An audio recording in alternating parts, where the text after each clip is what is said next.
జై శ్రీరామ్. అయోధ్య పురవీధులన్నీ శ్రీరామ నామంతో మారుమోగుతున్నాయని చెప్పుకోవాలి. వేరే వేరే రాష్ట్రాల నుంచి భక్తులు వస్తూ ఉన్నారు. వారి ఆనంద సంతోషం మనం చూడొచ్చు. ఎంత చక్కగా వాళ్ళు ఆ రామయ్యకి స్వాగతం పలుకుతున్నారు అనేది. క్రాకర్స్ కాలుస్తూ ఉన్నారు. మొత్తం అయోధ్య అంతా సందడి సందడిగా ఉందండి. ఒకసారి చూడొచ్చు. ఇక్కడ మధ్యప్రదేశ్ భోపాల్ నుంచి ఒక సమితి వీరు శ్రీ బాబా బడేశ్వర్ కీర్తన్ సమితి వీరు భోపాల్ నుంచి వస్తూ ఉన్నారు. స్వామి వారిని ఊరేగింపుగా తీసుకొస్తూ ఉన్నారు. భజనలతోటి కీర్తనలతోటి వాళ్ళ ఆనందాన్ని వ్యక్తపరుస్తున్నారు. శ్రీరామచంద్రుడు ఈ విధంగా మళ్ళీ అయోధ్యకి రావడం చాలా సంతోషం అంటూ వాళ్ళ ఆనందాన్ని వ్యక్తం చేస్తున్నా మనం చూస్తున్నాము. ఎంతమంది భక్తులు వారిని చూసి మళ్ళీ రామయ్య వచ్చాడు అంటూ ఆనందం అనేది ప్రతి ఒక్క భక్తుల్లో మనకు కనిపిస్తూ ఉంది. వాళ్ళు ఎంత ఆనందంగా ఉత్సాహంగా వాళ్ళు ఆ రాముడిని కీర్తిస్తున్నారో చూడొచ్చు. ఓ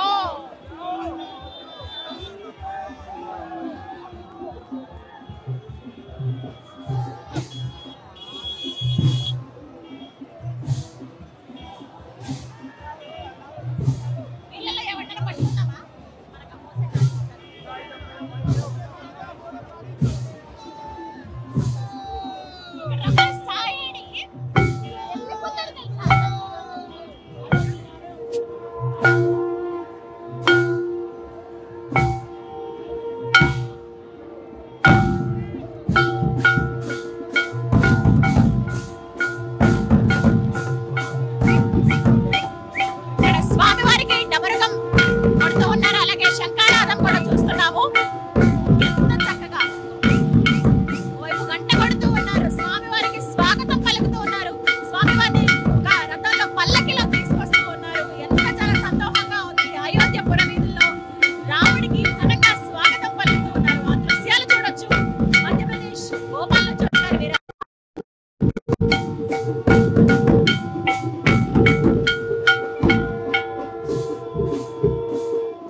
అయోధ్యకి శ్రీరాముడు వచ్చాడు. ఎంత చక్కగా వైభవంగా ఆయన వస్తున్నారో చూడొచ్చు మనం. ఎంత అంబరానంటే సంబరం అనే చెప్పుకోవాలి. శ్రీరాముల వారు ఇక్కడ అయోధ్యలో మూల విరాట్ రూపంలో మనకి ఇక్కడ దర్శనమిస్తూ ఉన్నారు. మరోవైపు మధ్యప్రదేశ్ భోపాల్ నుంచి వచ్చారు వీరు ఒక సమితికి చెందిన వాళ్ళు. ఎంత చక్కగా స్వామివారికి స్వాగతం పలుకుతున్నారో. వీరు చాలా ఘనంగా స్వామివారిని ఇలా పల్లకిలో తీసుకొస్తూ ఉన్నారు. ఎంత బాగుందో చూడండి. ఆయన రూపం సపరివారంగా ఆయన కనిపిస్తూ ఉన్నారు. రాముల వారు అంటే పట్టాభిషేకం జరిగినప్పుడు స్వామివారు ఏ విధంగా అయితే మనకి దర్శనం ఇచ్చారో అదే విధంగా ఇక్కడ దర్శనమిస్తూ ఉన్నారు. ఒకసారి చూడొచ్చు.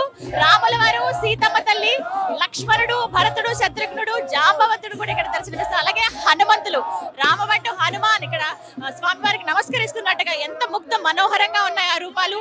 అయోధ్య పురవీధుల్లో మారుమోగుతోంది శ్రీరామ్ జయరామ్ అనే పేరు. ఒకసారి చూడండి ఎంత చక్కగా స్వామివారికి పల్లకిలో తీసుకొస్తున్నారు. ఆ పల్లకి కూడా ఎంత ప్రత్యేకంగా ఉందో. పల్లకి గరుత్మంతుడిలా కనిపిస్తోంది. గరుత్మంతుడి మీద స్వామివారిని తీసుకొస్తూ ఉన్నారు. అది ఒక కింద మనకి మొత్తం చుట్టూ వీళ్ళందరూ కూడా వాలంటీర్స్, ఈ సమితికి సంబంధించిన వీళ్ళందరూ కూడా వీళ్ళు తీసుకొస్తూ ఉన్నారు. చాలా సంబరంగా అంబరాన్ని అడ్డుతున్న సంబరం